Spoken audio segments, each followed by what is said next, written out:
Alright, so in this video we're just going to take a quick look at how you might go about differentiating some trig functions. There are a few identities and rules that you can use that will be in your formula sheets, and you can see over here on the left hand side we have a table of the regular ones that you're going to be given, such as sine x differentiates to cos x and cos x to negative sine x and so on. So they're rules that you're actually given and you'll be able to use in problems. And also we have some identities that you should really be aware of. So these ones down here, such as that tan is actually equal to sine theta over cos theta, and that's a really helpful one to know. And if you haven't heard of these other ones before, we have secant, which is 1 over cos, and we have cosec, which is 1 over sine, and cotangent, which is 1 over tan. And the last one, which is really helpful, is the fact that sine squared plus cos squared is equal to 1. So we're just going to go through a couple of problems, and the first one we'll go through a reasonably straightforward one, something like if you were given sine squared x to differentiate. So the first thing you would want to do is actually rewrite it so that we're actually looking at sine squared x is like that, because they are actually the same thing. That is what the squared means here above the 2. That actually means that it is the whole thing is squared. So now when we go to differentiate it, it's a simple matter of using the chain rule. So the 2 comes out the front, the bracket remains the same, power drops by 1, and we multiply it by the derivative of sine x. And if we come over here to our table, you can see that sine x, over here, sine x differentiates to cosine x, so we'll multiply that by cosine x, which gives us an answer of 2 sine x cosine x. Okay, so that's effectively how we're going to be using these rules. So the table's very handy, and some of these identities are also useful.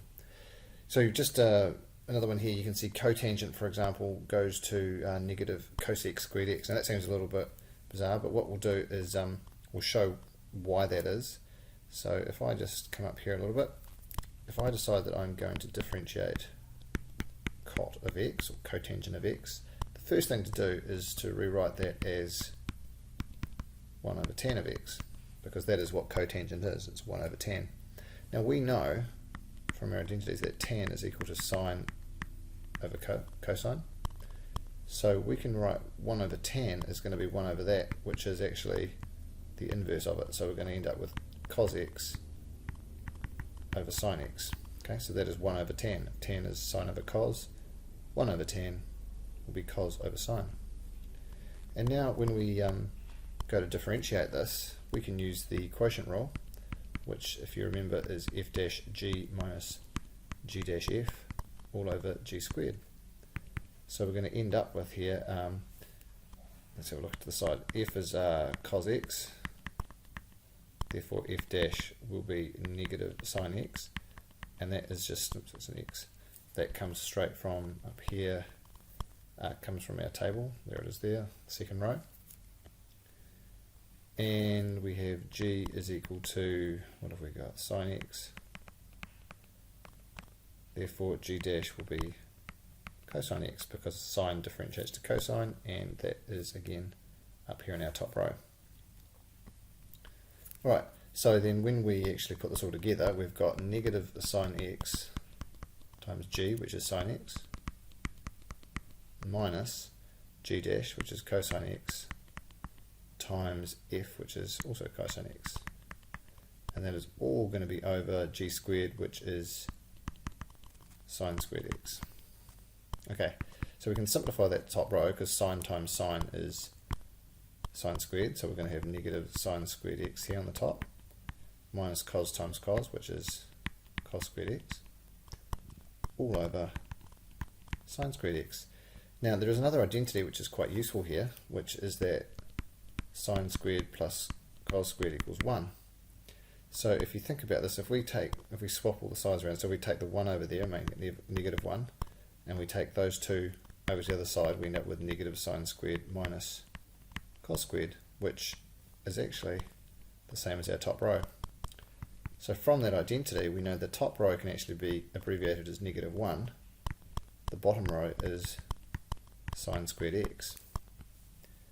So, sine squared, if we come back up to our top here before I go any further, you can see here that, where are we?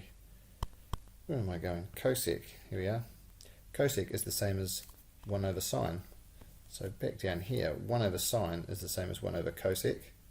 So just to remind you, cosec is 1 over sine.